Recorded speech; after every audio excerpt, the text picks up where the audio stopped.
Guys, welcome back my YouTube channel. आप सभी लोगों का मेरे यूट्यूब चैनल पर स्वागत है।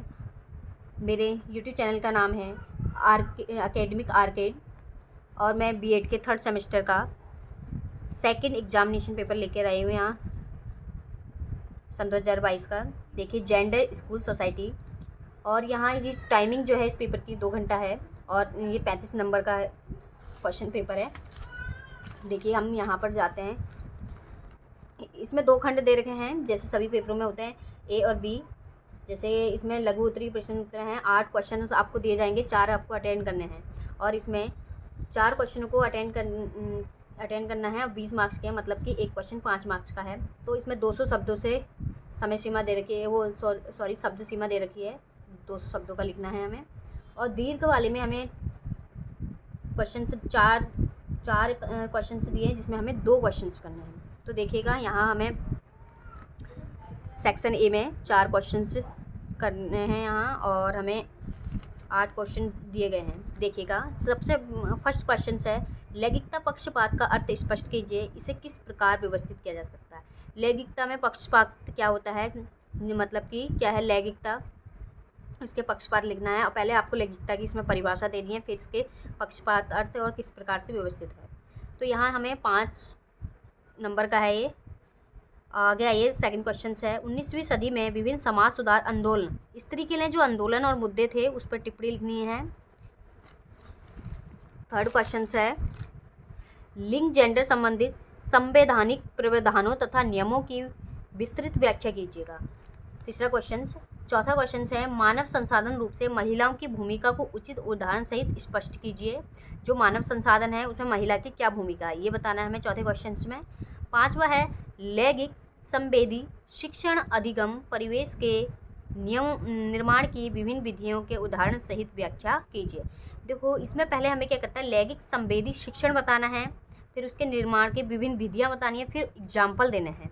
तो हमें इस चीज़ में जो पूछा गया है उसी का ही आंसर दिया जाए, ज़्यादा बड़ा चढ़ा के नहीं, क्योंकि हमें इसमें टाइमिंग, इस पेपर में टाइमिंग भी कम है और इसमें लिखना भी अधिक क्या 200 वर्ड है, मतलब 3 से 2 पेज जरूर लिखें इसमें। आगे आइए, 6 है, लैंगिक रूढ़िवादिता। देखो, इसमें लैंगिकता के ऊपर ही इस पेपर में रिपीट हुआ है, लैंगिक रूढ़िवादिता। यहाँ रूढ़िवादिता और लैंगिकता, इसलिए ये लैंगिकता जो टॉपिक्स है काफ़ी ज़्यादा इंपॉर्टेंट है। और यहाँ 7वां क्वेश्चन भी लैंगिकता संदर्भों के प्रतिमान विस्थापन पर प्रकाश डालिएगा, ये भी यही है। आगे आइएगा, 8वां क्वेश्चन है, लिंग व सामाजिक गतिशीलता। लिंग व सामाजिक गतिशीलता पर संक्षिप्त टिप्पणी लिखिए। पहले लिंग के बारे में हमें बताना है, लिंग क्या है, और फिर सामाजिक गतिशीलता। यहाँ पर ऐसा नहीं कि आप लिंग को भी बहुत लंबा कर दे रहे हो और सामाजिक गतिशीलता को शॉर्ट, ऐसा नहीं, आप थोड़ा थोड़ा उसमें लिखें और दोनों की अटेंड अच्छे से करें। इसको लिंग की परिभाषा दीजिए, लिंग का अर्थ बता दीजिए और फिर लिंग के बारे में इसको थोड़ा बहुत डिफाइन कीजिए। और फिर सामाजिक गतिशीलता है, सामाजिक गतिशीलता को बताइएगा, फिर डेफिनेशन, फिर इसके प्रकार जो भी हैं, जितना आप लिख सकते हैं उसको मैं लिखिएगा। अब आइए सेक्शन बी में।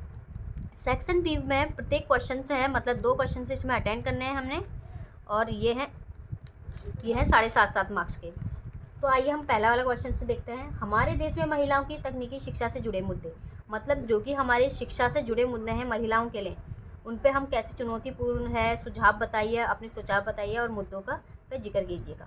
आगे है नंबर 2, अथवा में दे रखा है, या फिर ये कीजिएगा और या फिर ये कीजिए। पितृसत्तात्मकता को परिभाषित कीजिए। पितृसत्ता, जहाँ पर पितृ का अधिकार है, पितृसत्ता मतलब पिता, पितृसत्ता के बारे में हमें पूरा व्यवस्थित करना है। और भारतीय पितृसत्तात्मक पारिवारिक व्यवस्था में कैसा होता है, भारत में पितृसत्ता को किस प्रकार से बढ़ा चढ़ा के बताया गया है, क्या बताया गया है, इसके बारे में आपको यहाँ डिफाइन करना है। ये लगभग ये लॉन्ग क्वेश्चंस हैं, तो ये 5 पेजेस का होना चाहिए और आप जितने अच्छा इसको कर सकते हैं।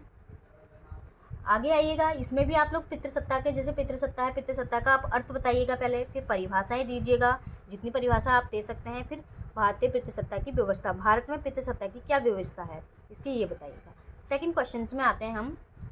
केंद्र सरकार द्वारा महिलाओं की शिक्षा में सशक्तिकरण हेतु चलाई जाने वाली विभिन्न नीति और कार्यक्रम का, ये जो आंदोलन जो भी हैं महिलाओं के लिए जो चलाए गए हैं, हम इसके बारे में यहाँ लिख सकते हैं कि क्या क्या कहा रहा भारत सरकार ने महिलाओं के लिए शिक्षा के लिए, तो इसके बारे में हम यहाँ लिख सकते हैं। आगे आइएगा, इसमें भी ये भी अथवा में है। अथवा में आपको 4 क्वेश्चन से दिए हैं, आपको 2 अटेंड करने हैं, कोई से भी कर सकते हैं। देखिए अथवा में लिंग व सेक्स, देखो लिंग आगे भी रिपीट हो गया है, शॉर्ट में आ गया है। लिंग आप यहाँ से लिख सकते हैं, फिर सेक्स के बारे में क्या अंतर है इनमें, आप अंतर भी लिख सकते हैं। पहले इनकी डेफिनेशन दीजिएगा, फिर आप इसकी परिभाषा दे दीजिए, फिर इन दोनों में आप अंतर अगर लाइन खींच के एक साइड लिंग एक साइड सेक्स को डिफाइन कर सकते हैं तो बहुत अच्छा होगा, उसमें काफ़ी अच्छा है। लिंग संबंधित धारणा में परिवर्तन हेतु शिक्षक की भूमिका का वर्णन कीजिएगा। तो आप यहाँ पर लिंग संबंधित धारणा और उसमें क्या परिवर्तन है और शिक्षक की क्या भूमिका है इसमें, तो ये आपको बताना है इसमें।